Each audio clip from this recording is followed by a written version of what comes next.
And we're back. That was a timeout from Triad. Sorry for a couple more technical difficulties plaguing this game. One thing not plaguing this game is turnovers. Both teams have had fairly low number. I believe the each team has one. That was the interception from Logan Hurst. And Interception, Logan Hurst. And we had 2 fumbles for Triad. We had a fumble and we had the special teams. That's right. Special teams Unintentional onside kick, we'll call it. for lack of a better term. I don't think a term's been invented for it yet. The onside kick that worked. If a term for it has been invented yet, please send us what it is in our live stream chat room that we have going on right now underneath this video. Please let us know. I always love learning some football insight, so if anybody knows what that is, please let us know. Right now, Simonelli's in shotgun. Almost gets an offside call, but it's going to be a pass. Just out of the hands of his receiver. Almost a pick. But it'll bring up 3rd down and 19 from the 38-yard line of Triad. That was close. That should have been Indians' ball, but we'll line up for 3rd and 19 and see if we can't get that back. Now, Kehl, the band and the cheerleaders are doing what is the dance now? I know our viewers can't see it, but what's the name of this? Do it. This is the Do It chant. The Do It chant. So for those of you who know what it is, it's happening right now. Simonelli again in shotgun with Rice behind him. Sends Bruce in motion. Looking for a pass. It's a low pass, bobbled and incomplete. A quarterback has had a hard time hitting the receivers this evening. They've either been low passes or well above their head. So, again, completely different game if the quarterback will be able to hit his mark this evening. Not able to find the middle sweet spot. That pass was intended for Logan McCoy, the former Indian, now turned Cardinal. That's going to bring up 4th and 19 for the Cardinals.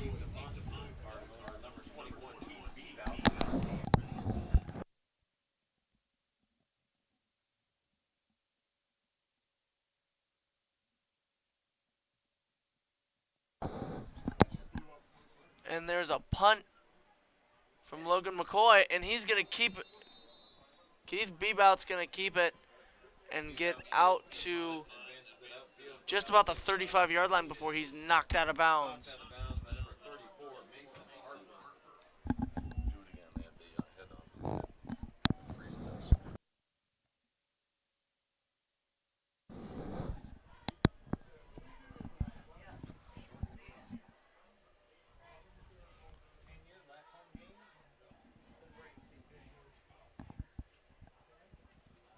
Some technical difficulties on that last play, but Keith Bebout returned it to the 35-yard line, and now they're going to look to pass Aaron Conley out of the shotgun. Looks for Bebout, and it's incomplete. He had it. A little bit behind him, passed a little bit behind him. Keith tried to turn and catch it, but just couldn't hold on to it. Pretty good defensive coverage on that one, though. Good effort from Bebout on that pass. Brings up 2nd down and 10 from the 35.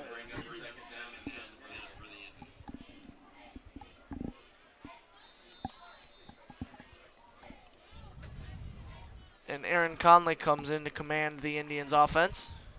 Logan Hurst will set out a play or two. Still the shotgun formation, regardless of who the quarterback is.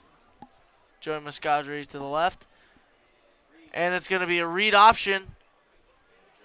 Aaron Conley's got some room. Noah Wolf functioned as blocker on that 1st down run from Aaron Conley. I don't know if they're going to give up. They are moving the chains. Looked like he got tackled just shy of that 1st down marker, but it was the far side of the field, so their eyes are better than mine over here. You got Logan coming back in as quarterback. He is. There have been so many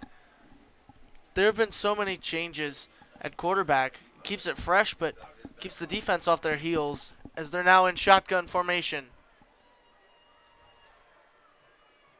Logan Hurst takes a snap, keeps it himself, goes near side,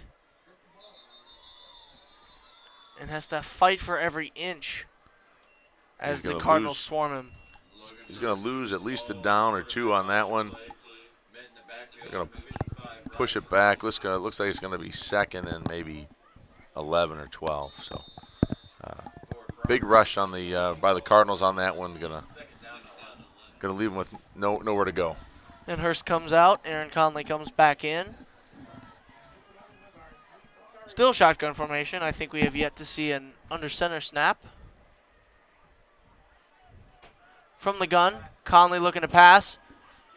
He's got a Cardinal rusher, but throws to Teal, and that's going to be picked off by the Cardinals. Well, there was a couple things going on there, Kehl. We got a rusher from Triad coming in, putting pressure on him, and a couple receivers down there with some pretty excellent coverage. So I don't think that one had much of a chance. The ball was underthrown a little bit too, so that didn't help out. Number 5, Coleman Hawk, your Cardinal charged with the interception. And here comes Simonelli to see what he can do with it. Looks like the He Indians looks are bringing to pass it. himself, and it's dropped. Pass intended for number 3, Austin Bales. We've called his number and name a couple times this game. We have. He's been pretty active on I believe, both sides of the ball. I think he's been on both sides this evening. Yes, indeed. He's a wide receiver and a defensive back. Get 2 more Cardinals coming in, including Jacob Simonelli, number 4. The really tall wide receiver. One of a few receivers that's been targeted multiple times in this game, but doesn't have but a few receptions. And that one's a handoff to Dylan Rice, who's tackled just in the backfield, maybe right at the line. Chad Deere and Caden Coleman coming in hot and heavy on that one, and not allowing a yard on that at all. And here comes number 2, Logan McCoy, into the game. 26-7, just a little bit over 9 minutes left in the game, actually.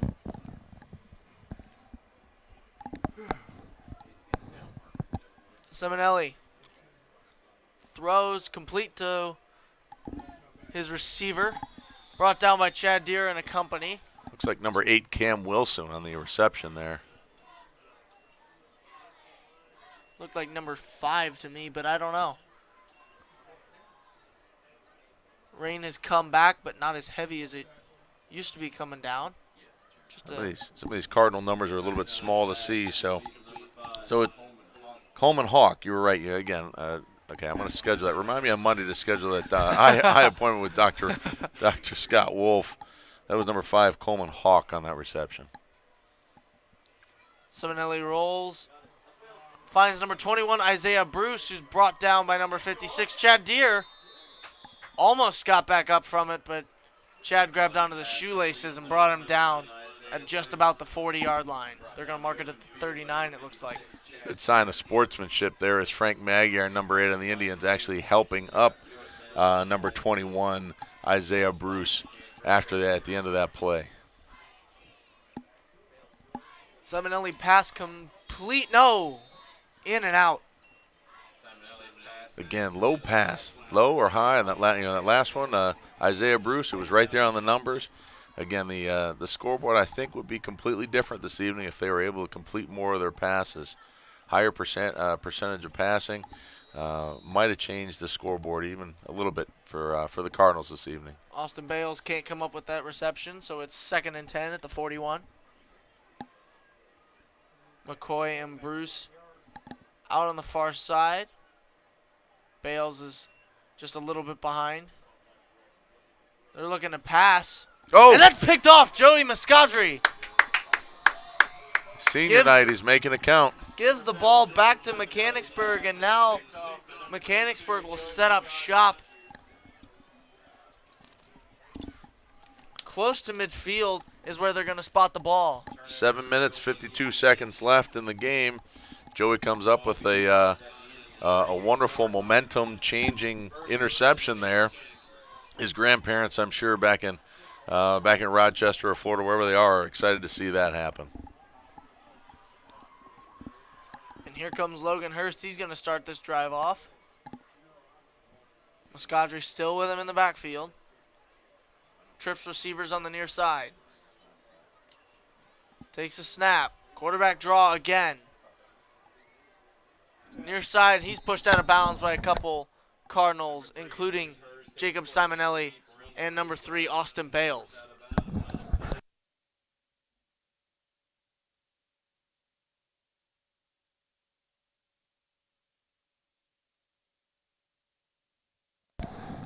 That's going to bring up 2nd and 2 or 2nd and 3 for the Indians here.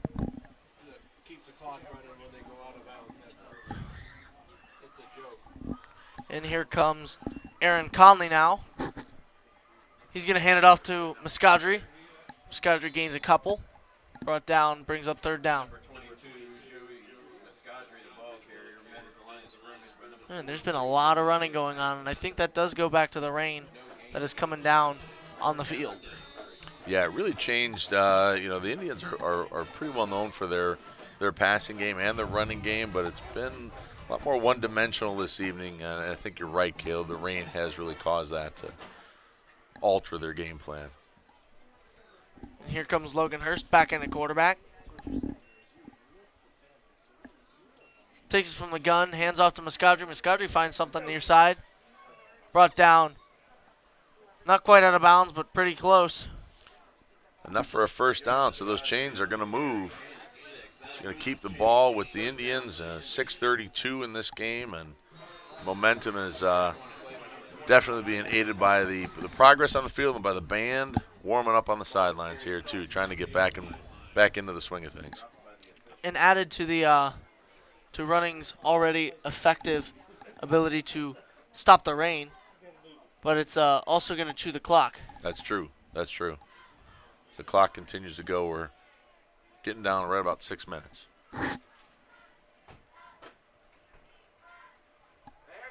And there goes Muscadry, just about the 45. They might mark it at the 44.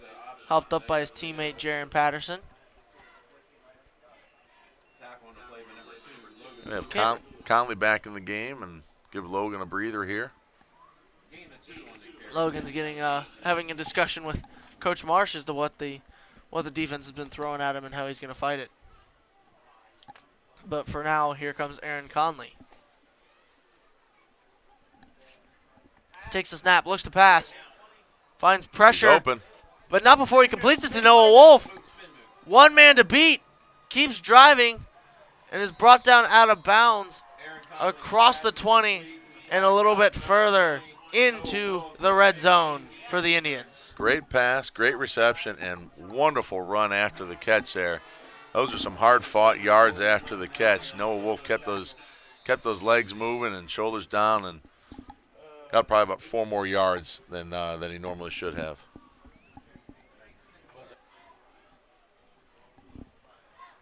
And the Indians hand off to Muscadry. Gain of about 2 or 3. Brings up 2nd down from just about the 19-yard line of the Cardinals.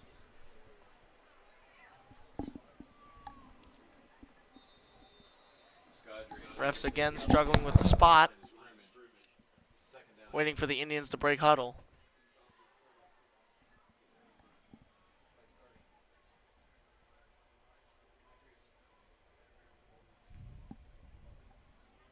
On comes Aaron Conley at quarterback.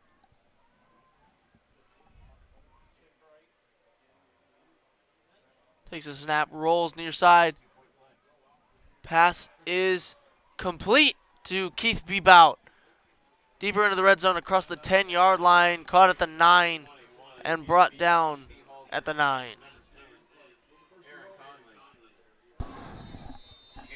Sorry about that, a little technical difficulty there, but looks like we're back and rolling. So for those of you watching at home, we apologize about that, but we're back up and live. Missed a low completion to Keith Bebout on that one. Kid Lightning at the 9-yard line. Conley, lone backfield. He's going to take this on an end around, and punch his way into the end zone. They're going to call that touchdown. Mechanicsburg Indians strike again. 32-7 is your score right now with 3:20 to play. And Paul, you know what to do. Give us another 6. Paul's got a smile on his face again. He likes putting 6 on the board, I'll tell you. You know what sounds good this time of year? Pumpkin spice rolls. And no one makes them better than the House Cafe and Bakery in Mechanicsburg. I've probably had more than my fair share, I'll tell you that, and could easily ramble on for hours about how good they are. The only real way that you can find out if I'm telling you the truth or not is to try them yourself. Order some fabulous pumpkin rolls or any of the other amazing desserts available from the House Cafe and Bakery the next time you're in the Berg. And speaking of pumpkin rolls and how good they are, that kick is also good. That kick is great. That makes it 33-7 in favor of the Indians with time ticking down. 3 minutes, 20 seconds left in this game, and the idea of a Triad comeback is getting further and further from reality. Yeah, again, I think like we talked about in a couple of the previous games, at this point in time, you just got to find something positive to end the game on, see if they can't put together a nice scoring drive here and end on a high note if you're the Triad Cardinals. We can't hear it from here, but I'm pretty sure the student section is doing the warm the buses chant. They've had the powder. What's the powder? Baby powder. They had the baby powder going every time everybody scores a touchdown tonight. Not sure if you guys were able to see it or not, but they had a big white out, so that was their added flair or their added touch for the touchdowns. And some extra shout out for them going out here. It has not been warm tonight. No, it hasn't. And we've mentioned we're lucky to be up here in the heated press box. They're not out there withstanding the cold and rain to watch their Indians play football. So props to them. Props to the students of both teams for coming out here and watching this fabulous game. Low kick from Muscadri gets past a couple before finally being picked up. Brought down by Noah Wolf. Solid tackle by Noah Wolf. Behind the 25 is where the Triad Cardinals will set up shop.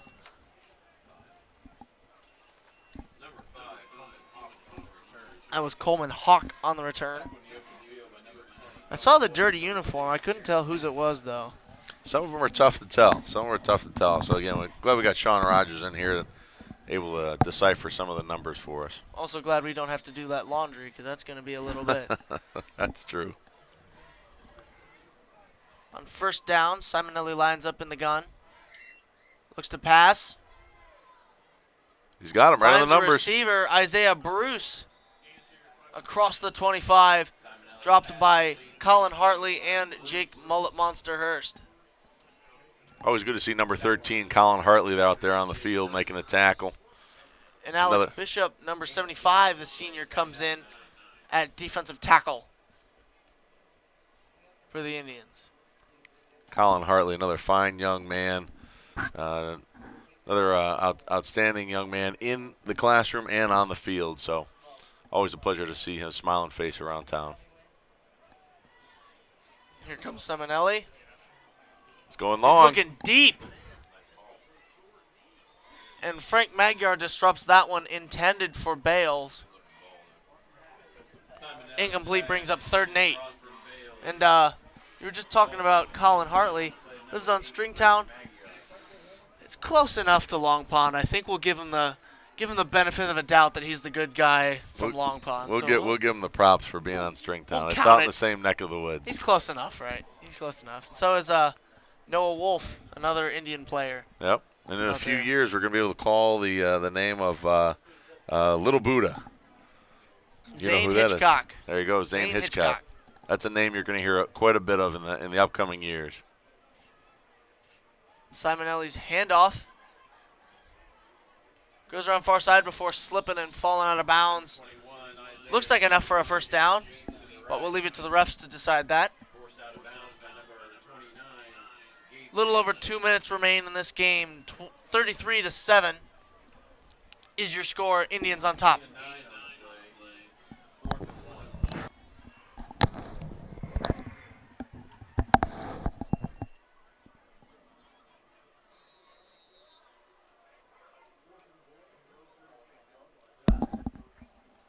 at some of the cheerleaders doing the what's the video game dance that everybody does now, Caleb? The Orange Justice. Nope, nope. Video game that everybody plays. What's the name of it? Fortnite. Fortnite. The Fortnite dance. Yeah. Is that called Orange Justice? Yeah, that's one of the emotes. All right. And somebody got leveled after that play. That is Alex Bishop. Got into an encounter with a Triad player after the whistle. That'll bring up a first down for Triad. 1st and 10 at the 40. And a flag is thrown. Late flag. And they're going to go talk to Triad. Oh, just the official. No, just the official.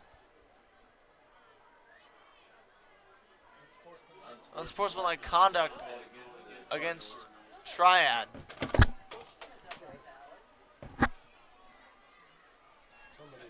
Seems like that's going to back them up quite a bit. And the ref's already showing, even though this is a rivalry game, they're not going to put up with anything unsportsmanlike. Hey, real quick question. I know the Cardinals are coming up to the ball here, but here's a little trivia question for those of you that were that are out there watching and listening to us. Can anybody tell me the name of the athlete who attended Northwestern University and started off in one sport, and by the time he graduated, not only did he play football, but he played basketball and baseball, and if I'm not mistaken, was a member of the band. Am I correct on that, Jim? No, he was not a member of the band, but played football, baseball, and basketball. And lettered in all 3 sports. I'll give you a hint. He went on to play football in the NFL. I don't know who that is. And Jim, I'm going to be very disappointed if you're not the guy who replies first here to this with the answer. 50 seconds and counting. Here comes Simonelli. Looking to pass off a high snap.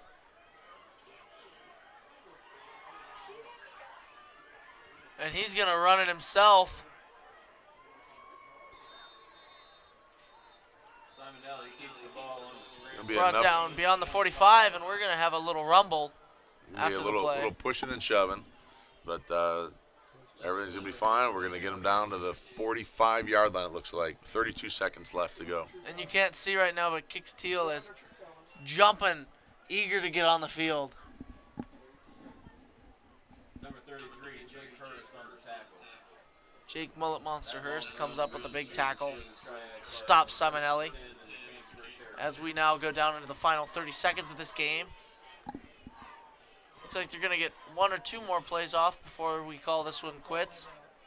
Jim, you got an answer of strife or streif there. That's not the correct answer. We have a timeout from Mechanicsburg. I'll let you rethink your answer, and I'll give you one more hint. Let me see here. I don't want to make it too obvious. Oh. Yep. No, not yet. Not the answer. The initials are OG. Tim D. No. There's the seniors. Don't mean to interrupt you, but the seniors have played their last on this field. A big shout out to those seniors. A lot to be thankful for with their dedication to this program, their dedication to Coach Forrest and the entire coaching staff. So big shout out to them on senior night.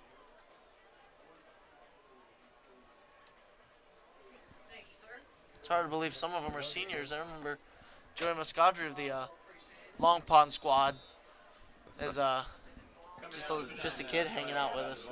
That's right. Hard to believe he's graduating this year. Makes me feel old. But before the game ends, I'm going to give the answer. The answer, if I am not mistaken, I have the gentleman who told me that trivia fact sitting next to me, so he'll correct me if I'm wrong, but it is Otto Graham. Oh, another Brownie. Yep. That's why he thought we'd like it. A little bit of Browns trivia. Otto Graham. There's a handoff to Rice, running like Otto Graham. And he's gone to the far side, pushed out of bounds before he can reach the 10-yard line. And we've got 5 more seconds left in this game.